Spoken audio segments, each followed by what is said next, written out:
Our next guests dealt with targeted messages of abuse for 4 years on a controversial website known as Tattle Life before suing the company for defamation in a landmark case last week. Here to tell us about the effect of the harassment they received are Neil and Donna Sands, alongside journalist Aoife Moore, who was stuck around with us after doing the newspaper earlier. Thanks a million, guys. I suppose, Aoife, for those who aren't familiar with Tattle Life, you might just tell us what it is and the impact it's had on people.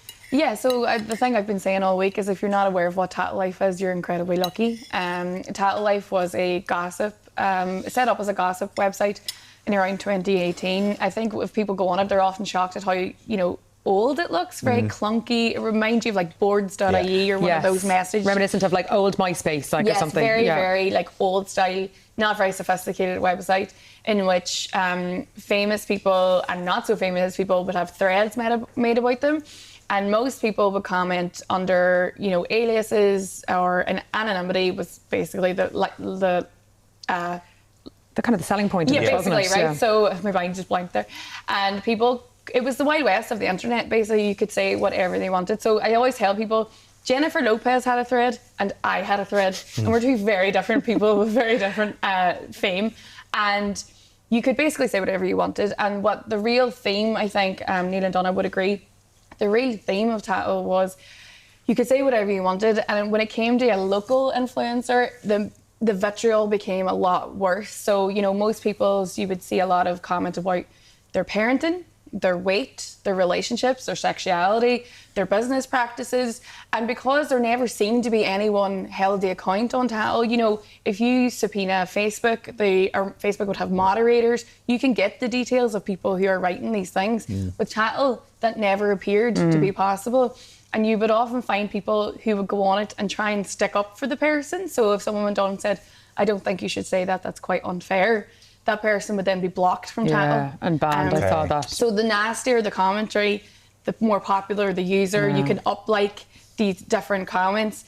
And so obviously it was massive in Ireland and the UK. They had around 12 to 15 million visitors per month. So this was massive, very big in Australia and New Zealand. Anywhere there's a big kind of influencer community. Yes. Yeah. And it was often, this isn't people going on saying, I don't like Aoife Moore's hair extensions or I don't like Aoife Moore's book. This was slut-shaming, commentary about looks, stuff that you would never say to someone's face. And the notion that, influencers were being held to account for maybe shady practices with Instagram ads or whatever, that's not what was happening. No, that was a cover-up for whatever vitriol they just wanted to spew.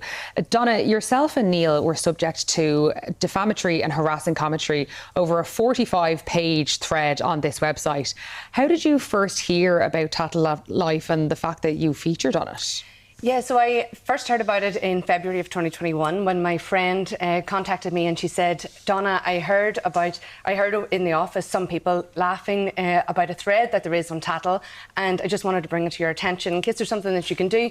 And so initially I was like, this sounds very childish, and there's people, if it was kids, we'd be saying, stop that. And but I went on and I very quickly realised that this isn't a gossip site. As Aoife said, it's harassment, it's slander, it's defamation, and it's been infecting people from high up, as we were talking about, but also like business owners and also people who have no public facing profile at all. And Neil, like as Aoife was saying, this isn't just, we don't like them because of something to do with them. Like, this were really personal and vitriolic towards the two of you.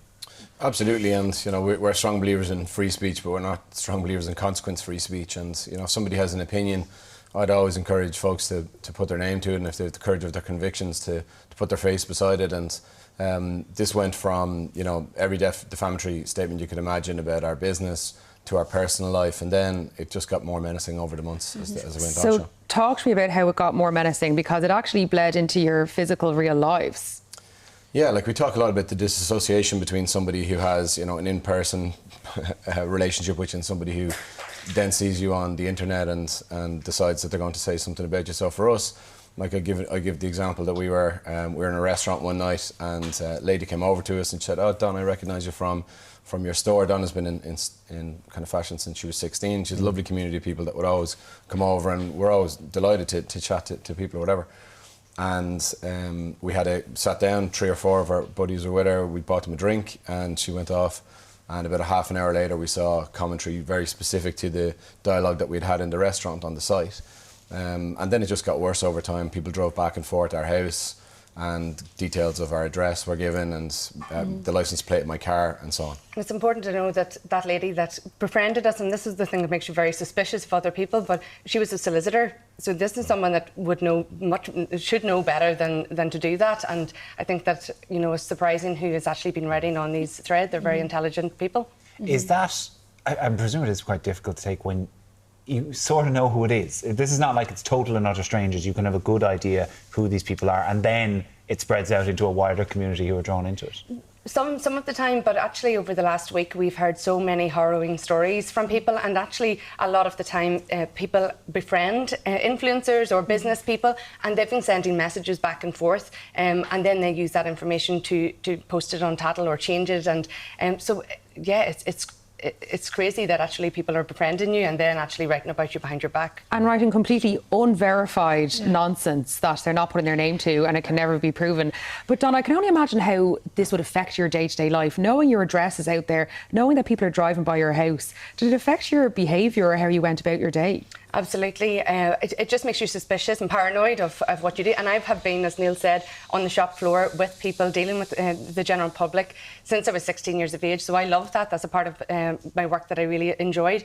But there was one day where my good friend Aideen, she came and drove up to my house, and she said, Donna, every time you enter Tattle Life into your phone, that's a form of self-harm. And just remember that. And that was actually a turning point. It really changed it for me, and we just felt like we needed to do something. Yeah. And Neil, you have a background in tech. So at what point did you decide, right, I need to find out who's behind this? Yeah, well, like, it was quite discouraging in the early days, because you'd known so many people who had much bigger profiles than us, and we're just business people, we're not influencers by any means, who had police attempted in multiple jurisdictions to try and address the vitriol that was on the side, and the hate and the abuse. So it seemed like quite a daunting task when we took on with it in the first place. But the site, as Aoife kind of rightly points out, it's well constructed from a security standpoint in about 99% of its build. But there were parts of it that we were able to take a look into. I spent most of my career in Silicon Valley, and some of my friends there and I just dug into it, and eventually we were able to discover who was behind it. But being able to prove that in court then is the next thing. Yes. I want to talk about that in just a second, but Aoife, you just touched briefly on it. Talking about your experiences with Tattle Life. I know you said you had a thread, and yeah, that must have been awful. Yeah, I mean, I think like me and you are in the same age and we're in the same, so most people we know have a Tattle thread, which is so depressing. But yeah, again, I'm not an influencer, I'm a journalist, and at that stage I often find it very strange, because like I had won obviously Irish Journalist of the Year and that kind of stuff, but I wasn't an author. I was working for the Sunday Times at the time. I was basically a nobody. And I had friends who were in the media who were much more popular on Instagram or whatever else. And there was a lot of commentary about me on someone else's thread. And then someone told me that a person had commented and said, let's start a thread just for Aoife Moore. And mine was very different in the sense that obviously I'm not a business person, so they couldn't defame me that way. So mine was mostly slut shaming. And it was just constant false allegations that I had slept with married politicians and married journalists. I had to contact a journalist's wife at one point and say this isn't true. Thankfully, she was amazing about it, really generous and genuine. But I was completely devastated. I had to tell my parents about it. I had an ex-boyfriend phone me and ask if this was true. I just said before we went on there, I think, Sean, you might be one of the only journalists I haven't been falsely linked to in Leinster House. So, and like Neil and Donna said, it wrecks your trust in people, because I looked at my Tattle once and there were certain comments where I was like, does that person work in the Dáil? Is that someone from school? Like, you're trying to constantly work out, and every time you meet someone that you maybe are an acquaintance with, all you think is like, are you on Tattle? Or have you read my Tattle? I started, the dream job to be a working class dairy girl, and I became the Dublin correspondent for the BBC. And my first day at the BBC, all I could think was, oh my God, have they Googled my name and read my Tattle? And the most insidious thing is, and we've talked about this before, the most insidious thing is with the confidence these people would post this false information. So the way they wrote these comments, you would nearly think that they were privy to some inside information. They say it with such like, I know X, Y, Z, and it was so like, there was stuff written about me, and even my former partner and my parents were dragged into it at one point, and it was all written with such confidence that this was an insider that knew stuff about me, and the stuff was completely false. Yeah. Which the only thing I could take from that, the only silver lining there was, this isn't someone who knows me.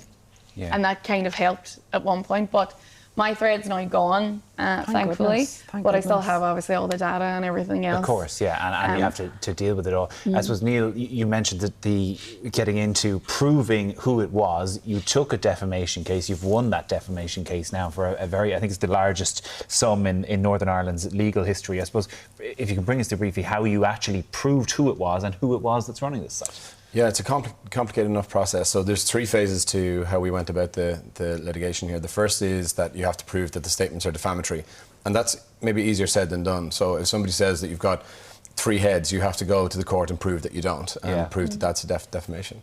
The second then is the identity himself of the individual behind this. And something that we don't share very often is that we applied to the court for his anonymity, for his protection.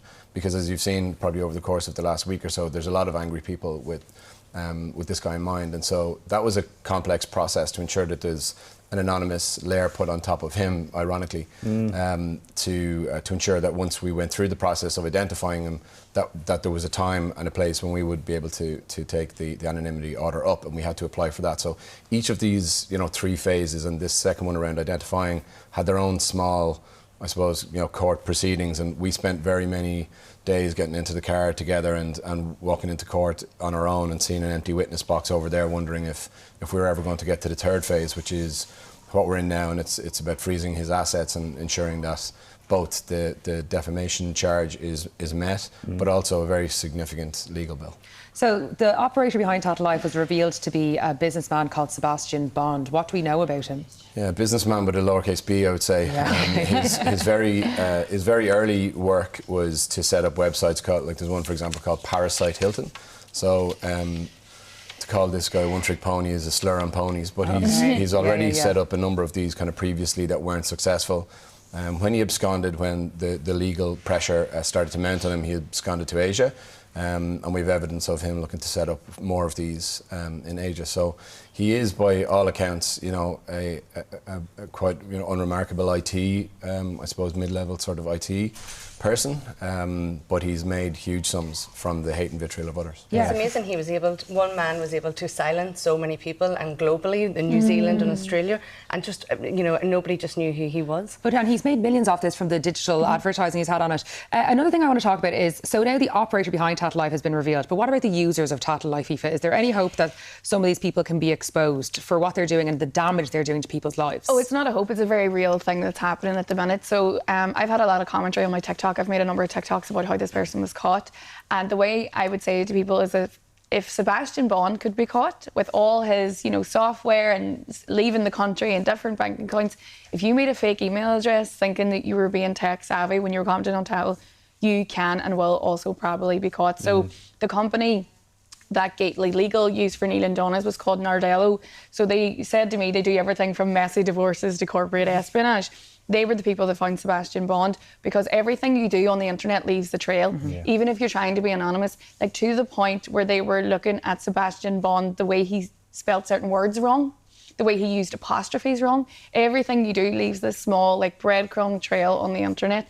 And there are a lot of people now who will be very rightly panicked because Sebastian Bond's been caught, and now there are a lot more people like Neil and Donna coming forward and saying, not only am I going to take a case against Sebastian Bond, I'm going to take a case against the people who commented on my Tattle Sorry, as well. just to say, I do believe that there's an opportunity here for people who have attacked others online to come forward and address what they've said. And a couple of people have come forward to us in the past number of days. Have they apologised? They haven't apologised in so many words, but they've claimed ownership, because I think, Tattle Life isn't a safe space for anyone, but in these days and the weeks ahead, the last place it's going to be safe for is its users. And a lot of people are identifying that now, and they're coming forward and they're owning their mistakes in a lot of cases, and there's time now for people to do that, I think. Yeah. How are you both doing now on the other side of it?